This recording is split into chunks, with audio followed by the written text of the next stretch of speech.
Welcome to Jones Memorial Library. I'm Deborah Smith. I'm the Executive Director here at the Jones. Wonderful to see you all tonight. Thanks for coming out. Tonight is the last in our 2025-26 series of local history lectures. And our lectures take a break. We take a break every summer, as I'm sure you do too, I hope.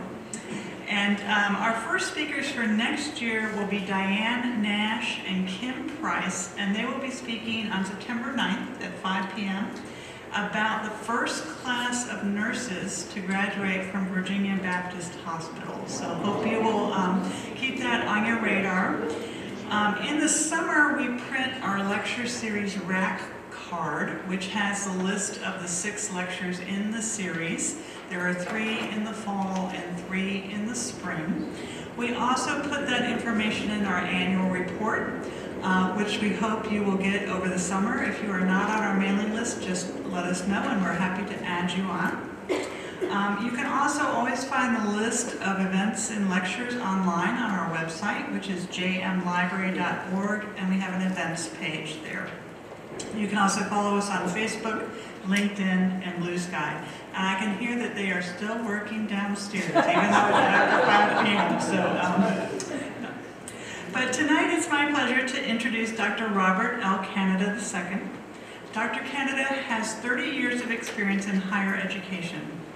He is the Chief Inclusive Excellence Officer for the University of Lynchburg.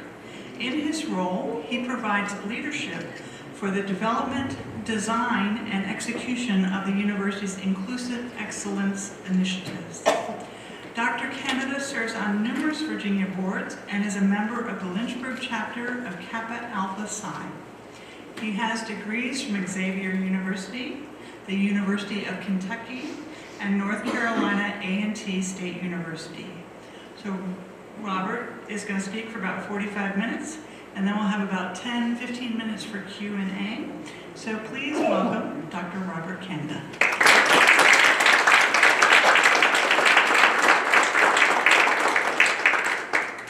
Good afternoon.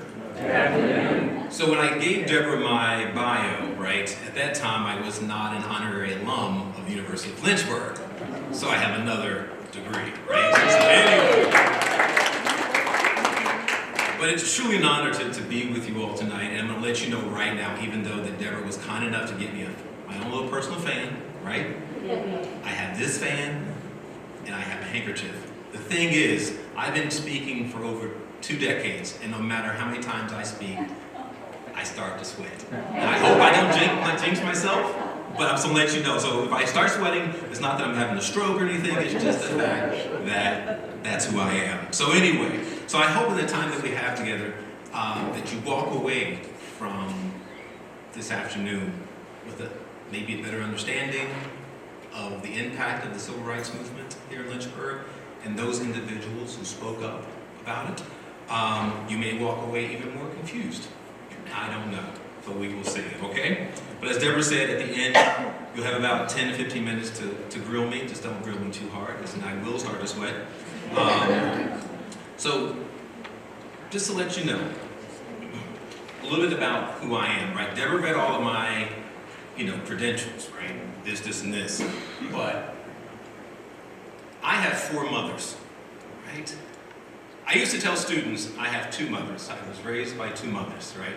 And then their minds start to wonder, what is he talking about, right? And they went certain places, but these 4 women, right, is the reason why I'm here. So it's my mother, my great-grandmother, my grandmother, and my aunt, right?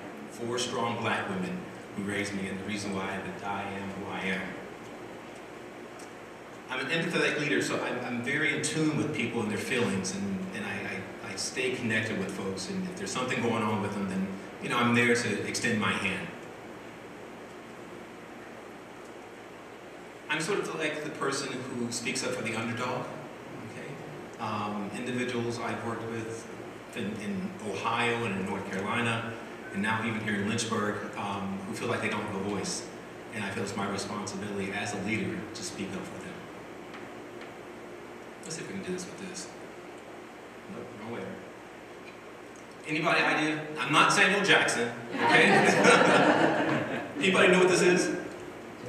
Jedi, right? So I'm not a Jedi from the Lucasfilm, from Star Wars and all that. Jedi stands for Justice, Equity, Diversity, and Inclusion Practitioner, all right? Jedi practitioner.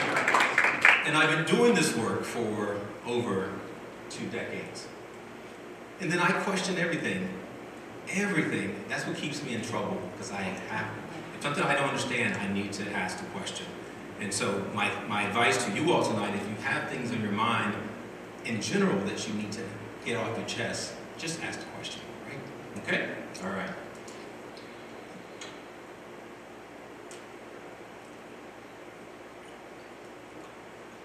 So here's a quote for Nelson Mandela. And when I was working on my PhD at the university, at North Carolina A&T State University in Greensboro, any Aggies in here? I won't hold it against you. When I was working on my dissertation, I could not get any further until I had a quote, right? So I love quotes. So this quote here I think is very appropriate for today. And it says here, I learned that courage was not the absence of fear, but the triumph over it. The brave person is not one who does not feel afraid, but one who conquers that fear. Nelson Mandela, okay? Before we go any further, I'm going to read some things to you, right? Some nouns. And at the end, I'm going to ask you which noun you relate to, okay? As it relates to this about civil rights. So, first one is actor. Keep that in mind. Say actor. Actor. You may remember. Ally. Ally. Advocate. Advocate. Accomplice. Accomplice. And co-conspirator. Co-conspirator. You know where I'm going with that? So anyway, so keep that in mind. Because I'm going to come back and ask you who you are. So as we think about my title, Resistance, Resolve, and Rising Up, you know, Mr. Mandela's quote reflects the resilience and resolve required by local leaders to challenge injustices in Lynchburg, okay? Ensuring that the community came together to speak up, to rise up, and to demand equality. We understand that the civil rights movement, just across the nation, was not a pleasant thing. It happened. We need to talk about it, okay? So as I thought about this topic, guess what came to my mind? The Virginia Slims commercial. Do you all remember that ad, the Virginia Slim? Some shaking their head. Cigarette commercial, right? And that quote was, "You've come a long way, baby," right? You remember? So, and whereas that theme was linked to women's, you know, independence and liberation and empowerment, but the question is, were they really free? Okay, so as we move through this conversation, we need to ask ourselves, are we truly liberated? And are we truly empowered? Okay. 250 years, right? Almost. Are we really empowered and free? So, resilient voices for civil rights in Lynchburg, Virginia, a testament to community, action, and steadfast dedication. So the time again that we'll have together this afternoon, I'm going to plan to talk about the civil rights movement in Lynchburg, celebrating the resilience of its citizens, their unwavering resolve, and their triumph in rising up against systemic injustice.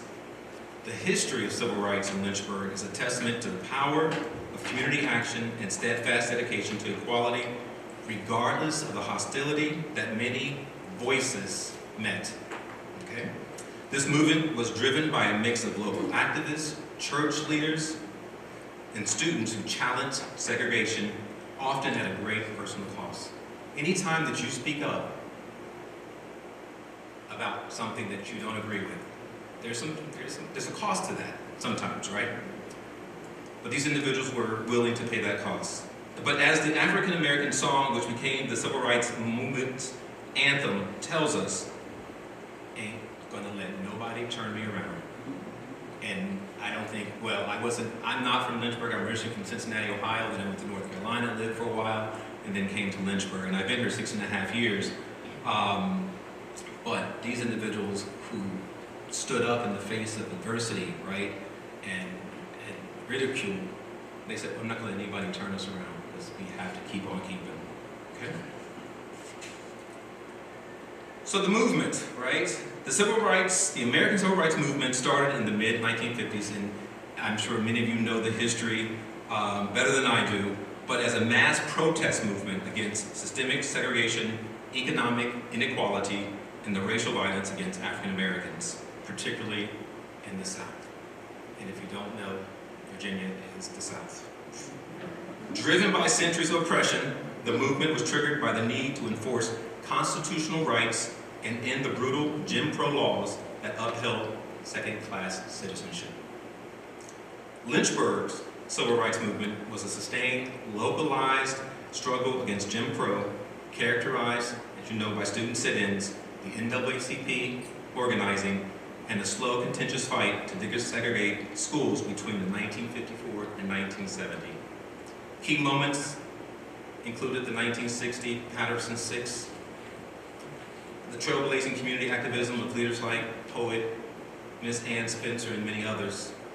These actions and these voices changed the social fabric of the city. And do you know why they changed it? Do you know why they did it? Any idea why?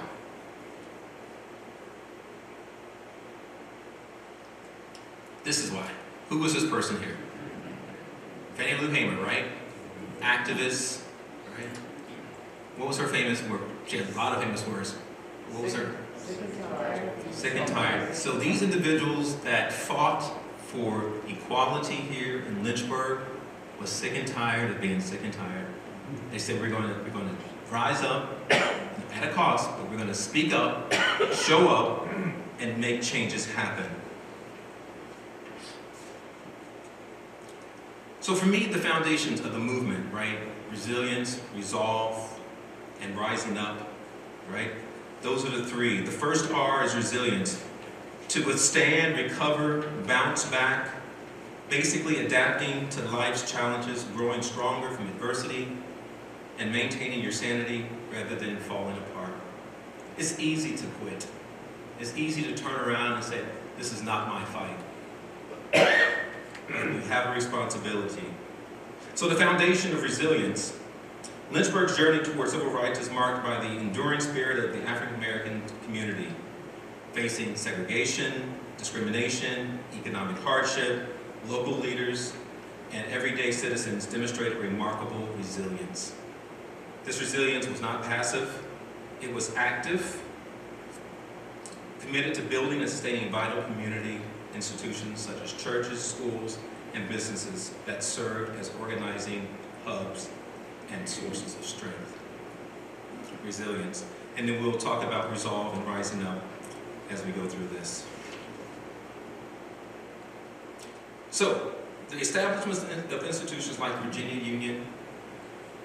University of Lynchburg, right? And we have a tendency to sometimes forget about VUL. So I've been here again 6.5 years, and when we're talking in my circles about universities and colleges in Lynchburg, they're all named but VUL. Well, we have to give credit because VUL was the first, right?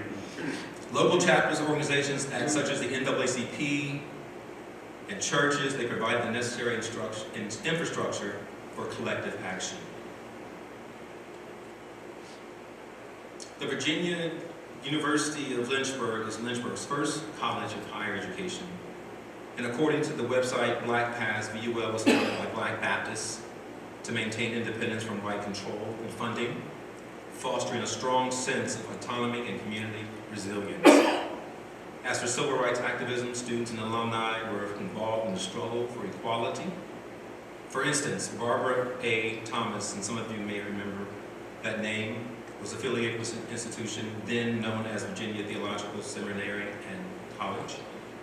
She was one of the individuals involved in the local protest, and through the 1960s, VUL was recognized as a cornerstone of Black life, educating students to lead through the challenges of segregation.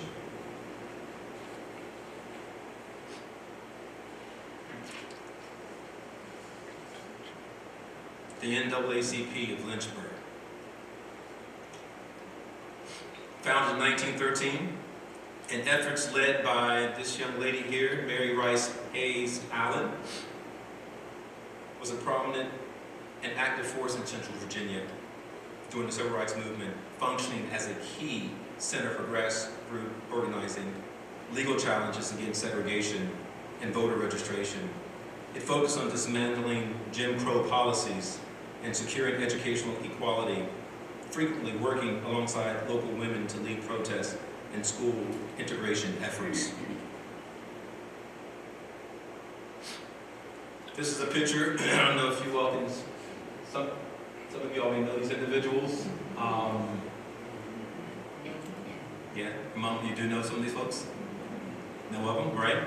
But this is when they were planning the state convention that was held here in Lynchburg. I'm assuming back in the 60s. Then we also talked about churches, right? Centers for Strategy. A lot of things happen in churches. A lot of things happen in black churches. And so Court Street Baptist Church is considered the mother church of all African American churches here within Lynchburg. Like Diamond Hill Baptist Church, Court Street served as headquarters for organizing protest marches and strategic planning. And then there's Diamond Hill Baptist Church. And it was a pivotal hub for the 1960 Civil Rights Movement, serving as a key planning center for marches, voter registration drives, school integration, and protests against local segregation. It was a hub for organizing demonstrations and protests to dismantle local segregationist practices. The church serves as a strategic meeting place to organize campaigns for voter registration and desegregation of local lunch counters and school systems. Now, there probably were other churches here in Lynchburg that played a role in the Civil Rights Movement, but Court Street Baptist Church and Diamond Hill were the two that stood out.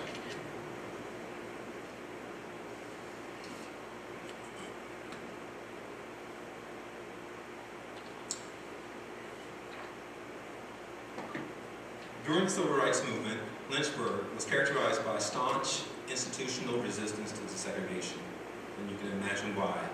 Mirrored by determined local activism, and while some city leaders pursued passive resistance and closed public pools to avoid integration, local students, pastors, and activists, supported by organizations like the NAACP, held luncheons, sit-ins, and integrated schools.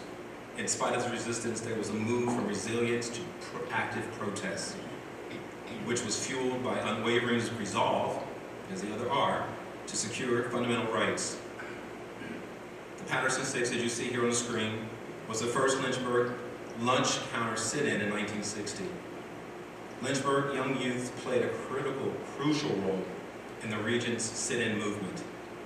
Their organized protests at segregated downtown establishments such as the Patterson 6 demonstrated a powerful non-violent commitment to change. So we owe so much gratitude to the young people, Rebecca, Owen, Kenneth Green, Mary Edith Bentley, Barbara Thomas, James Hunter, and George Broomback for being unwavering and steadfast.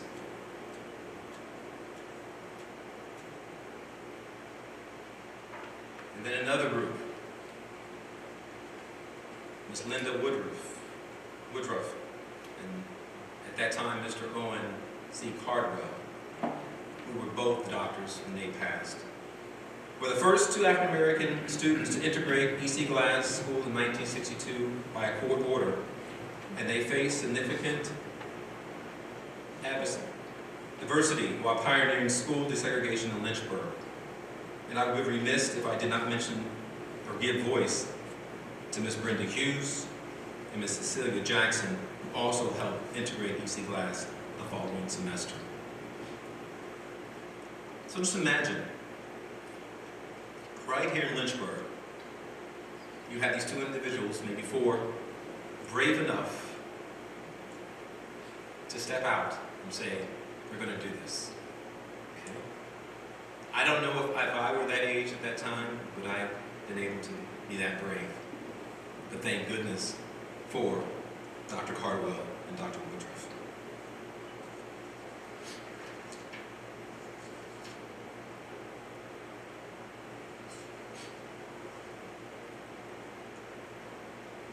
And then, as we move on, courageous decisions, swimming for all. The first pools opened in 1961 to support the growing summer day camp programs. It was established by the Lynchburg Christian Fellowship under the leadership of Reverend Beverly Roy Cosby. From the very beginning, the camp was founded on a radical and simple belief for all its time. All children deserve a place to play, explore nature, and feel a sense of belonging. That belief was tested in the summer. At that time, Lynchburg, like much of the South, was deeply segregated. So when African American families sought access to public swimming pools, city leaders chose to close all municipal pools rather than to integrate them.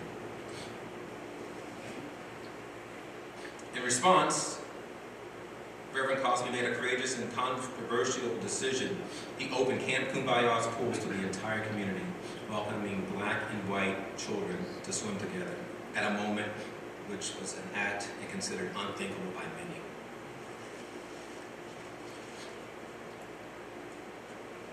How many of you have been to Camp Kumbaya?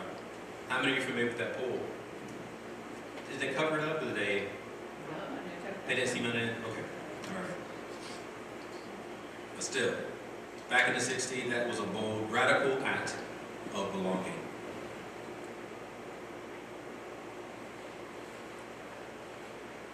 And so the third R, right? Rising up. To revolt against authority. A strong upward movement to rise up, to oppose unjust policies and practices. So this slide here, Malala, I love this slide. This slide is on my email signature line because I believe it's our responsibility to raise our voice. Not to shout, as Malala says, but so that those without a voice can be heard. We cannot all succeed when half of us are held back.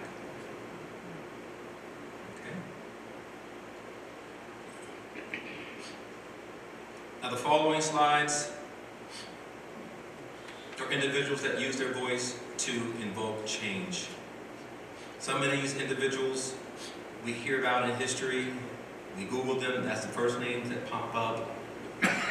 But nevertheless, they deserve our attention and our respect. So the first one is Miss Ann Spencer. As you all know, she was a Harlem Renaissance poet and civil rights leader here in Lynchburg.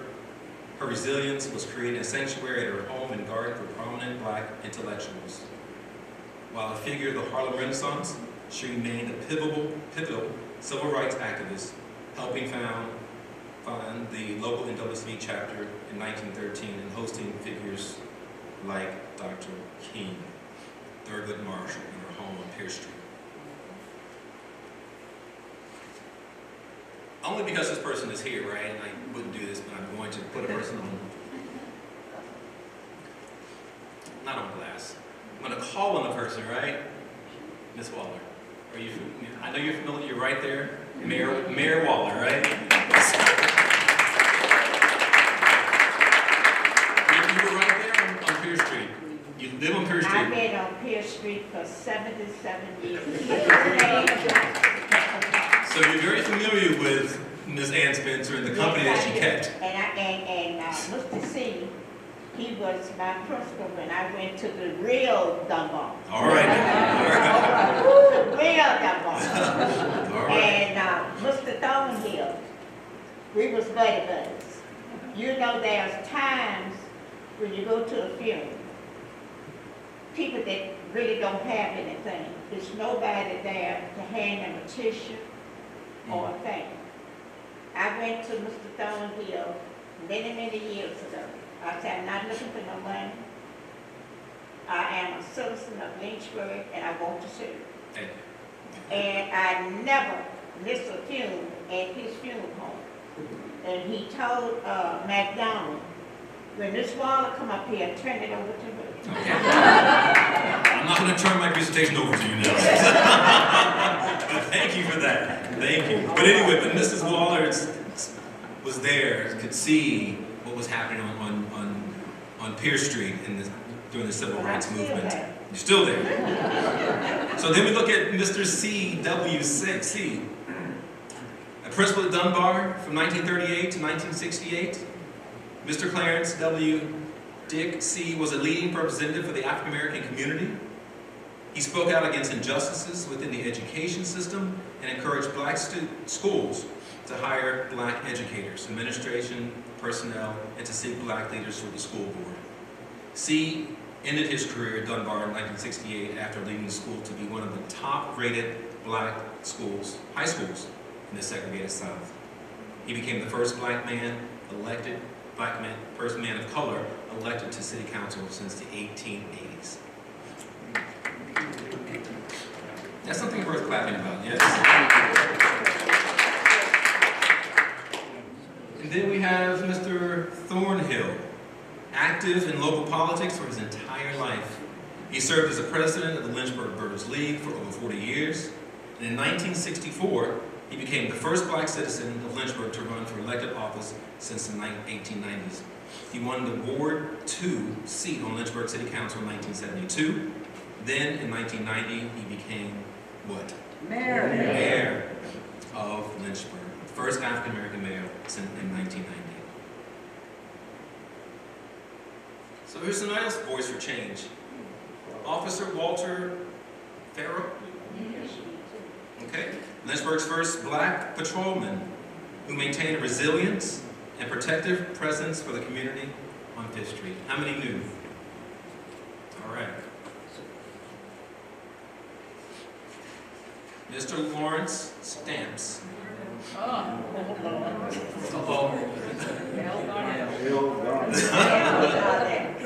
As you all know, some of you know, he was a teacher, poet, and key leader who hosted a television talk show. What? The Real Viewpoint. He interviewed notable figures such as Rosa Parks and Dr. King, using his platform to promote equality and civil rights. Mr. Stamps. I have to say, being raised in the North, Midwest, whatever you want to call Ohio, and I was born in 1966, raised by a great-grandmother, right? I had no idea, or at least I didn't listen to my great-grandmother then, right? And the people that she knew. But you know, I'm sure we had our own civil rights folks in Cincinnati as well. Mr. Loris Fowler.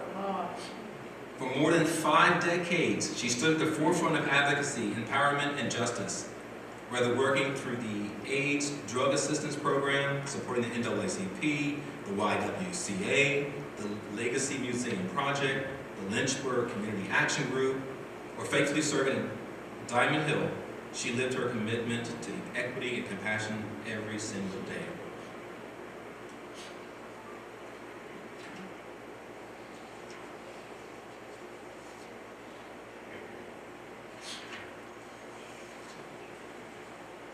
Now, I had the pleasure of meeting, Reverend Dr. Virgil Wood, but it was virtually though. I didn't have the to meet him face to face. But Dr. Wood, despite being targeted as an agitator, he was a church leader, educator, civil rights activist who committed much of his life's work to the struggle for economic and spiritual development among the nation's disadvantaged. He served as the pastor of Diamond Hill Baptist Church. He founded and led the Lynchburg Improvement Association, helped local activism, and helped coordinate Dr. King's 1962 visit here in Lynchburg.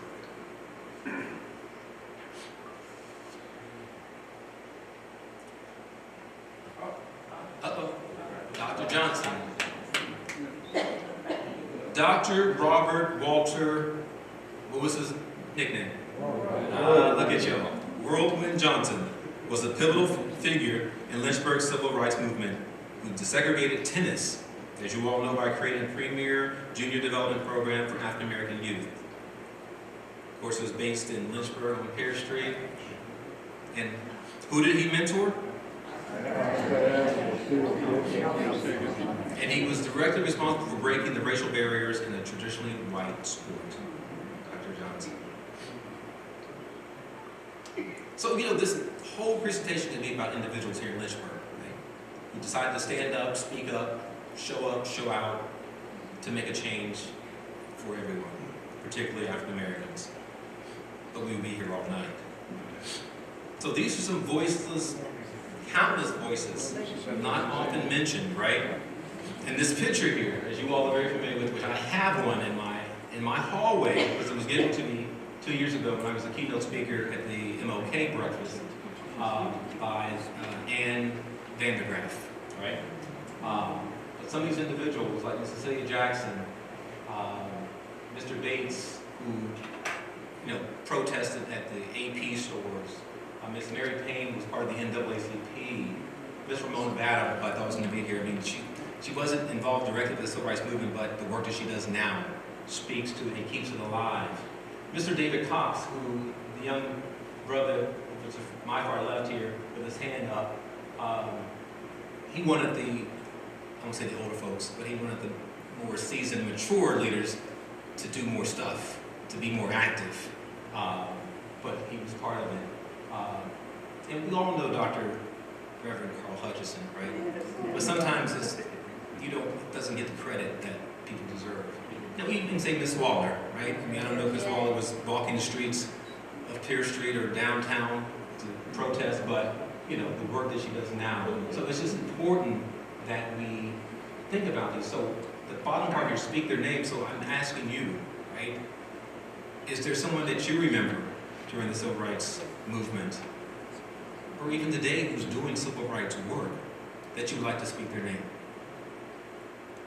Caldwell Senior, Dr. Caldwell, wow. Thank you. Julius Haskins. Julius Julius Haskins. Haskins. Any others? Haywood Robinson.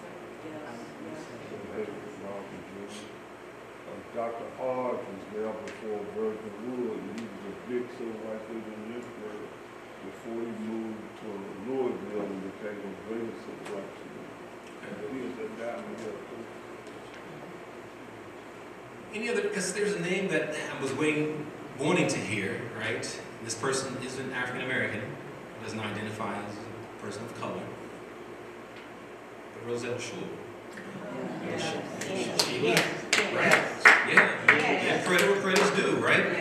Because the civil rights movement wasn't totally led by African Americans, right? We had allies. We had folks that didn't look like us there to help us side by side, and as you all know, Dr. King believed in humanity, right? So anyway, yeah, just think about this as we go from this event, about individuals who've made a direct change, impact on the lives. The reason why that I'm able to come to Lynchburg, right, or to any place in the U.S. is because individuals like this, and there are some individuals out here in the audience. You've helped pave the way for us young folks, right? Yes. I just turned 60, but I'm still a young folks. Right? Yes. So how have you used your voice? So I'm in a classroom right now, right? I'm acting like I'm in a classroom and I'm talking to students. You'll be my student, right? Okay. So how have you used your voice as it relates to making a change? You talk about it. Okay? Talk more. Yes. Okay, thank you. Anyone else? Yes. Ah. Right. Voting. Okay. So, remember the A's and it was one C, but the actor, the ally, the advocate, the accomplice, the co-conspirator. So as we think about this topic here, think about making change, thinking about the impact that you have on your community, right? Which of these nouns do you, I hate to say play, but do you portray? Which ones? So how many here are actors? Get that straight. How many are allies? Ah, there you go. So an ally, right? Allies are actions are currently operating in solidarity with, you're standing with. Allies challenge the status quo by educating themselves and others. They show up by speaking out, but nevertheless, allies operate in privileged spaces. And keep it in mind, an ally can go to a march, but they also can go back home to a gated community. Okay? How many advocates? Okay? So advocates publicly champion a cause through speaking, writing, or lobbying, often using their platform to influence change. Malala, the young lady who liked to quote, she was an advocate. You all know what happened to Malala, right? She got shot in the head because she wanted an education. How many of you are accomplices? We're getting deep now. How many of you are accomplices? Just one? Oh, why are you bashful? Okay, so we got a couple of accomplices. So accomplices, actions are coordinated with Black, brown, indigenous, and other persons of color liberation movements to disrupt the status quo and challenge systems of oppression. That's a big order, right? That's a bold order, brave to be able to say, I'm going to do this at a cost, okay? And then the last is a co-conspirator.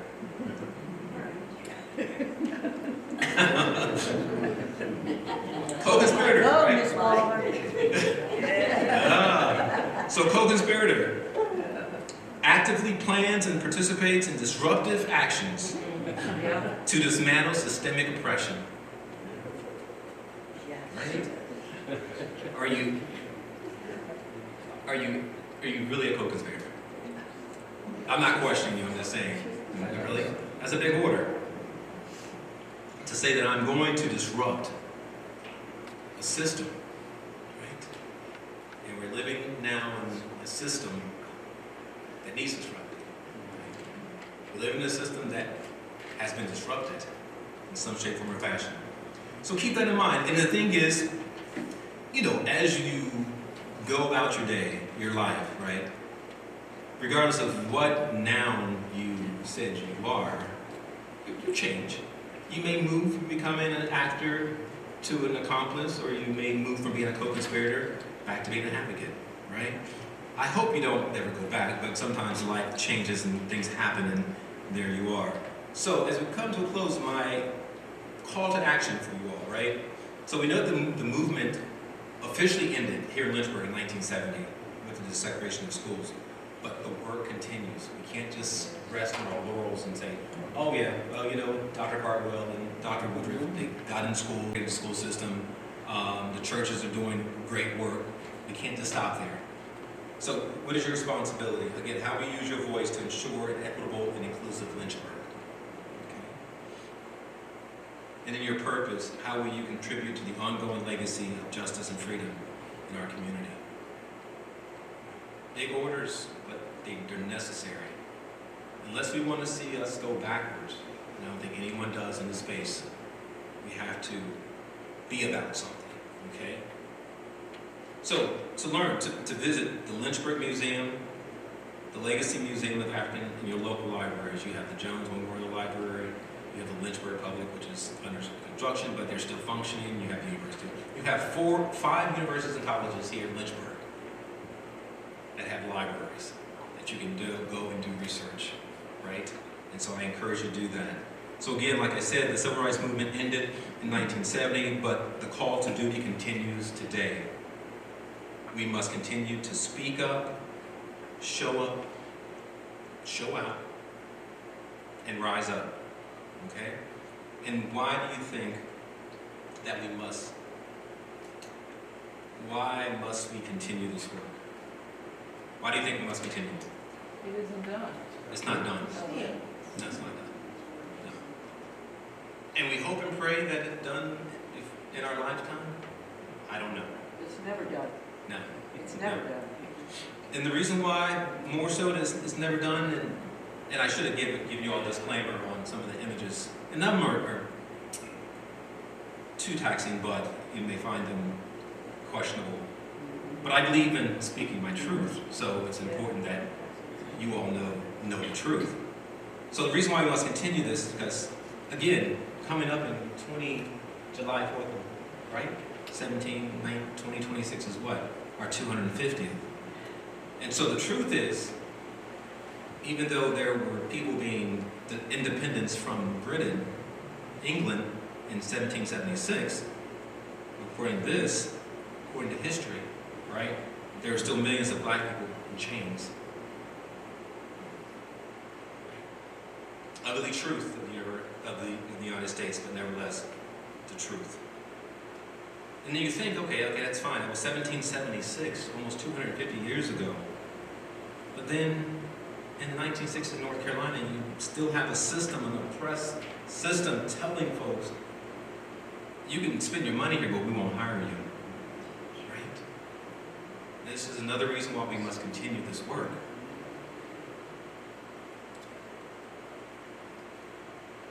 And then even in 2026, right? Something about those sixes. This lawyer, these two lawyers, these two women, right? Were trying to be silenced and being bullied by this KKK law of 1871. And that law was put in place to protect black folks from being harassed. But then the Department of Justice turned it around against these individuals, right? 2026. This is why this work must continue. You know, no matter what age you are, as long as you have breath in your body and a voice, and even if you didn't have a voice, your presence requires you, right? Humanity requires you just to do good, right? To be kind, to help your fellow person. Okay? So thank you. I'll open up. You can clap for me.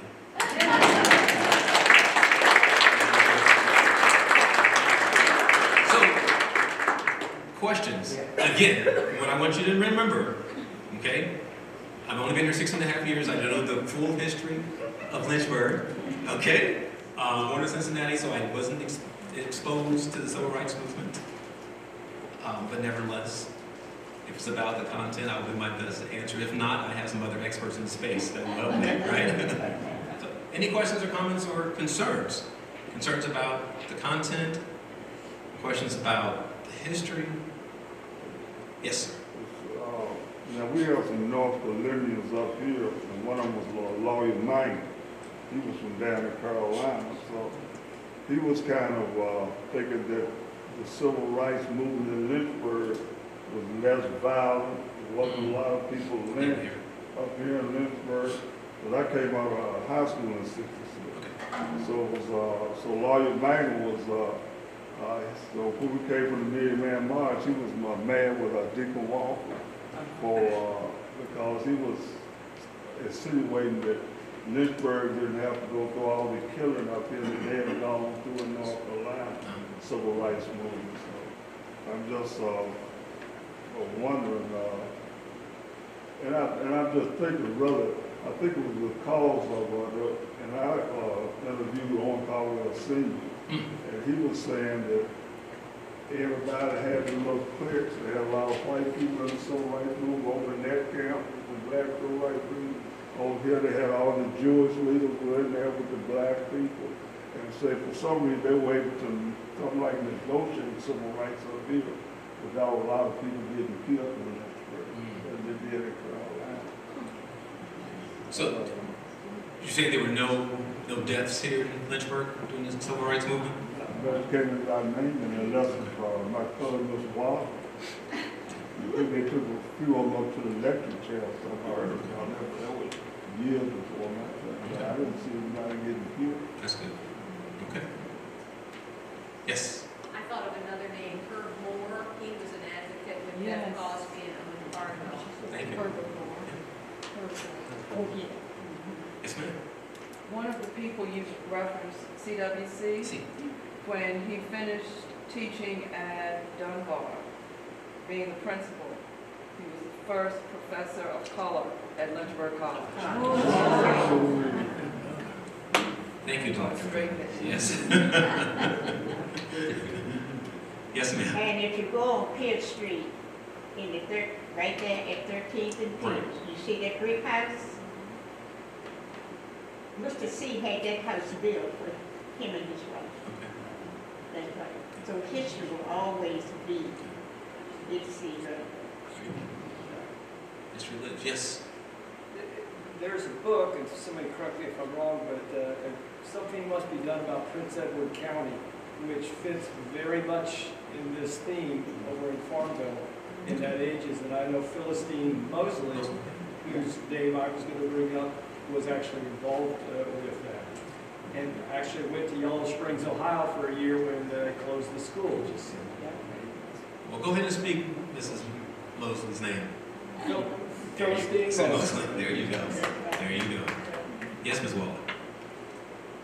You showed Patterson Drugstore Patterson, yes, ma'am. with the setting. I was the only black working that night. And it was scary. It was scary. I think it was the third white guy in the group. They asked for coffee, and they said, we cannot serve you. That third white guy asked for a cup of coffee, and they served him. They took it, a cup, and it stopped right in front of him. But he slid it down to one of the blacks. The waiter came and got that cup and threw it over in the sink. And at that time, I had to catch the bus to go home. I lived on Timothy. And it was something else when the patrolmen came and had to put them in the paddy bag to throw them to jail because they wouldn't move. And we have men here in the city to pick up dogs. A dog have never been treated like those young people did now. And so the next morning, I was almost scared to go to work, but I went. And Patterson would have meetings after meetings, no blacks in the meeting. So I decided that I was going to leave. So I had to pull up to put my uniforms in brown paper. I went up the back door. Went up on Church Street to sign up for unemployment. Now y'all listen now, so y'all won't make the same mistake that I did. There she goes. I went up there to sign up for unemployment. The woman told me how much money I was going to get every 2 weeks. I went back to get my check, and they told me, we cannot give you the check because you walk off the job. You have to be fired. But I could have been in jail a long time ago, but I never been. I walked back on the job that Monday morning. I said, I'm going back so he can find me.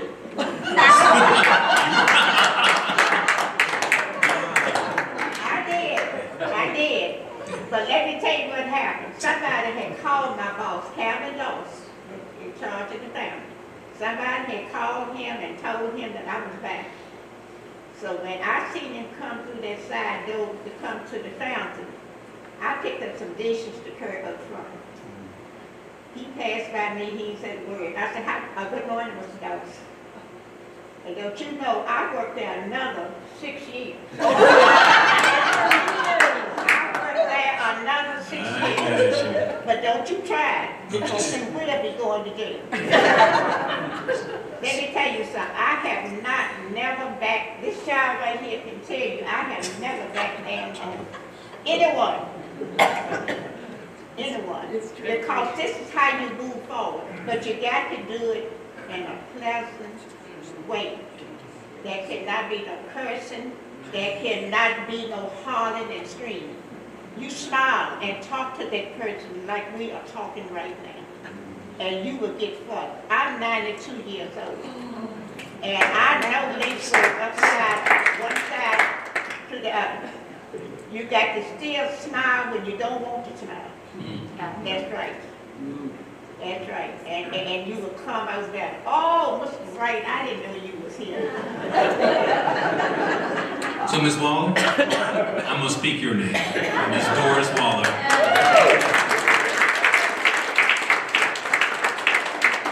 All right. Yes? I'd like to raise one other name. I met a woman recently named Canida II, and